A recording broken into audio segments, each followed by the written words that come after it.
from Kenya, we have the Knights. Are you all set and ready to go, Knights? It's your time to shine and go.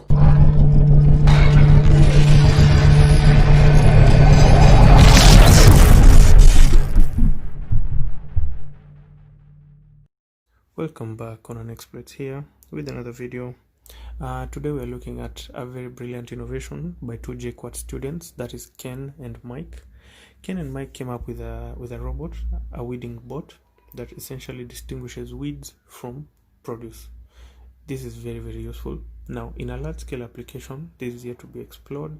I don't know if it's fully, explored, but this we can review in a later video. But the fact that these students came up with a bot, did some programming on their own, machine learning, Python, I'm not really sure what language and platform they used, but this is a very, very brilliant innovation, and let me show you why I think it's very brilliant. If you like the content, if you like the videos up in here, just make sure you hit that subscribe button. Don't forget the bell icon too, and we'll be sure to say thank you. Enjoy.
hopefully this is not the last of this kind of project that you guys are doing.